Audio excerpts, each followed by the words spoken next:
Hoje na nossa aula nós vamos começar a unidade 4, Doce Brasil, Amarga Escravidão. Nessa unidade 4, nós vamos analisar o interesse europeu pelo pau-brasil e o uso do trabalho indígena para a exploração dessa mercadoria no início da colonização, que foi feita pelos portugueses. Nós vamos ver as questões de poder e trabalho envolvidas no estabelecimento da sociedade açucareira, especialmente sobre o uso de mão de obra escrava. Nós vamos reconhecer aspectos da vida dos escravizados nas fazendas e no trabalho doméstico no período colonial brasileiro e relacionar as formas de resistência dos africanos escravizados ao cativeiro. Nós vamos desenvolver noções e pensamentos sobre produção material e consumo na colônia portuguesa na América. O primeiro capítulo da unidade 4 é o capítulo 11, Portugal e Brasil, a exploração colonial. O tema colonização faz parte dos conhecimentos presentes em vários meios da sociedade, nas discussões em sala de aula, nas pesquisas de historiadores, na literatura, em filmes e em novelas.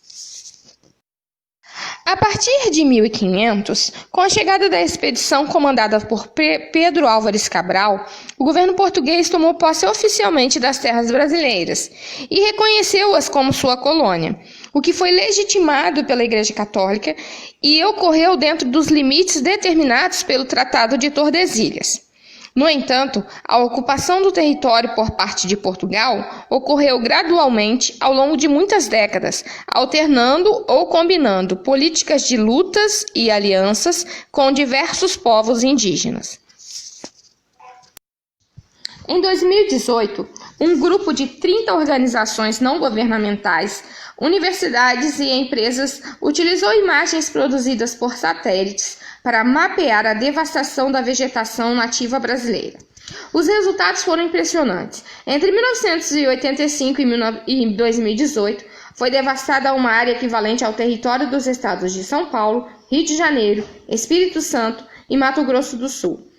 O principal motivo desse desmatamento foi a expansão das atividades agrícolas e pecuárias no país. Esse processo de destruição da vegetação ganhou força nas últimas décadas, mas não é uma novidade.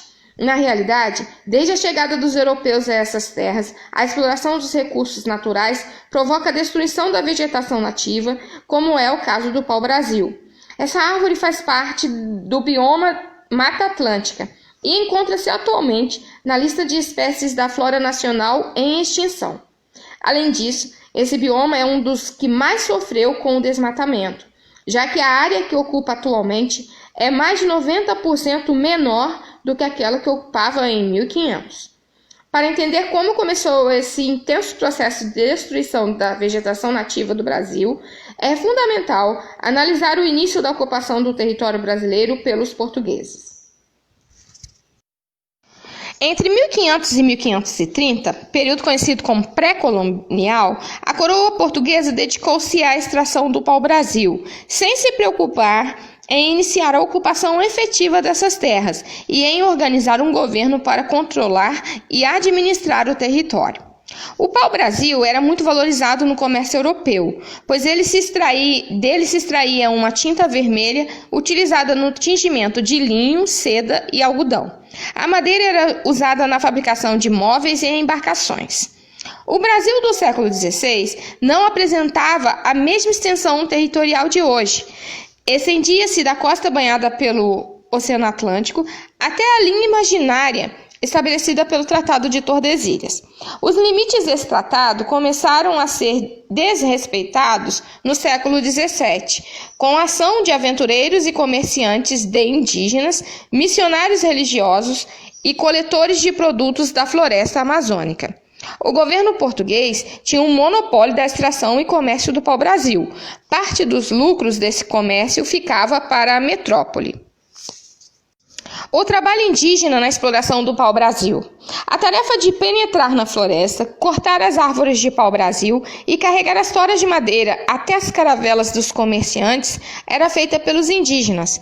Em troca, eles recebiam espelhos, chapéus, tecidos, pentes, louças e ferramentas de ferro, machados, facas, tesouras, enxadas e foices.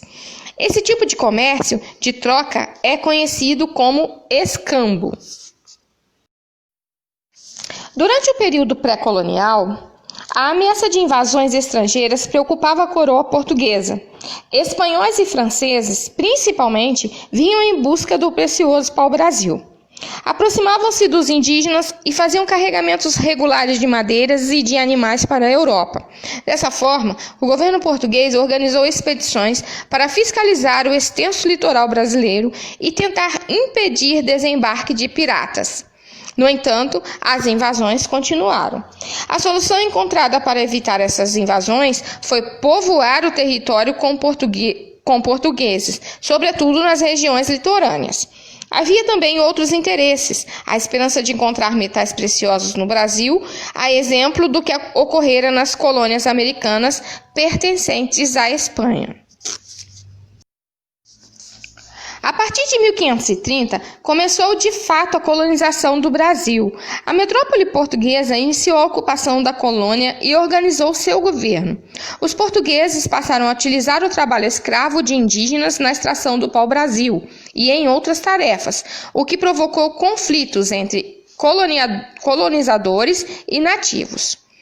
O antropólogo Darcy Ribeiro definiu esses conflitos como um enfrentamento dos mundos, com características muito diferentes um do outro. Os colonizadores não valorizavam o trabalho ou mesmo os conhecimentos dos indígenas. Estavam interessados apenas em garantir mão de obra fácil e barata. Já os indígenas, após conhecerem espelhos, facas, machados, objetos coloridos, passaram a considerá-los necessários e, por isso, submetiam-se ao escambo.